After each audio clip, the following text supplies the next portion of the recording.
Halo semua, jumpa lagi di channel fotografi saya.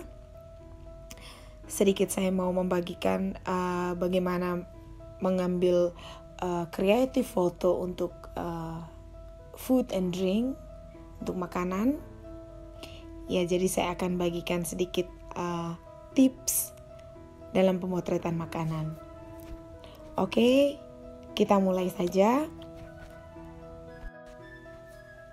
Saat pertama kali saya melakukan pemotretan makanan, saya benar-benar blank. Karena basicnya saya melakukan pemotretan kebanyakan di nature, di travel and landscape, dan kadang-kadang saya melakukan pemotretan untuk portrait shot. Jadi ketika saya dihadapkan untuk melakukan pemotretan makanan, saya benar-benar bingung.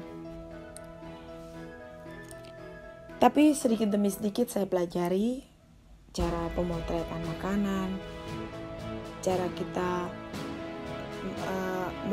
meletakkan makanan itu, angle-nya di mana, komposisinya bagaimana, lighting-nya bagaimana, dan teknik pengambilannya itu seperti apa.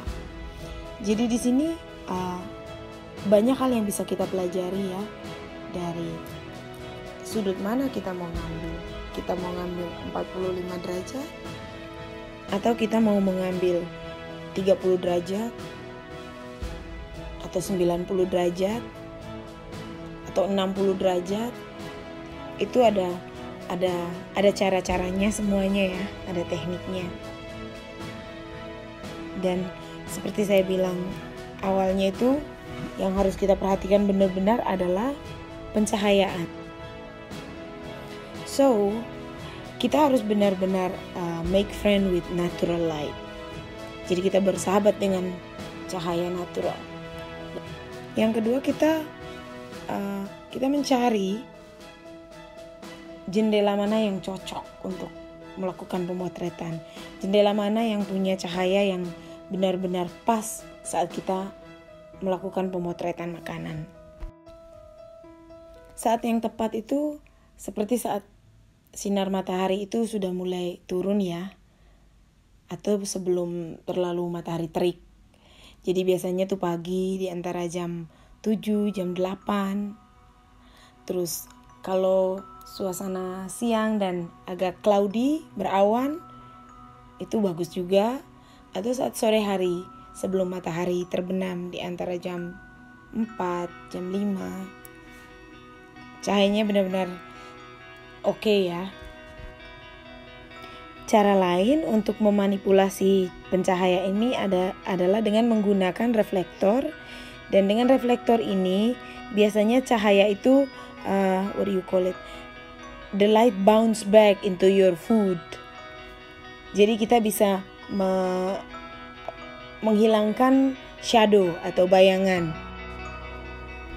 Tips yang berikutnya, saran saya ya, invest in the good camera and lens. So if you have a good digital SLR, good lenses, then you will get beautiful photos. Tips berikutnya adalah sama-sama kita belajar basic fotografi. Nah, ini yang penting ya. Belajar bagaimana kita menggunakan manual setting di kamera, bagaimana kita memakai aperture, shutter speed, dan ISO yang tepat saat melakukan pemotretan. Di beberapa video basic fotografi sebelumnya, saya sudah menjelaskan tentang apa itu aperture, apa itu shutter speed, apa itu ISO, dan bagaimana kita mengambil gambar dengan menggunakan berbagai type of natural light, atau jam-jam berapa kita melakukan pemotretan. Jadi bisa ditonton di video-video sebelumnya yang sudah saya post. Tips yang berikutnya, saya juga menyarankan untuk menggunakan sturdy tripod. Karena saat kita melakukan 45 derajat atau 60 derajat atau di 90 derajat, kita harus benar-benar menggunakan good tripod ya, supaya fotonya itu nggak blur, supaya nggak goyang, dan supaya angle-nya juga itu pas.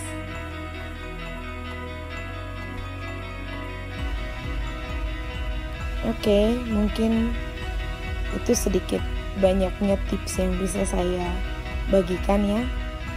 Ini foto-foto yang saya ambil dari beberapa tahun. Ada yang dipakai untuk di restoran, ada yang dipakai untuk magazine, ada yang untuk usaha sendiri. Jadi ya, saya enjoy. Jadi ini part of learning. I learn everything, photography, not just landscape, not just travel, not just portrait or wedding or pre-wedding. I love also food photography, creative photography, everything. So we always have chance to learn, to grow. So do it, why not? And thank you very much for watching. I hope you enjoy, and yeah, I hope you can try at home. Try the tips. It's not very difficult after all. Bye.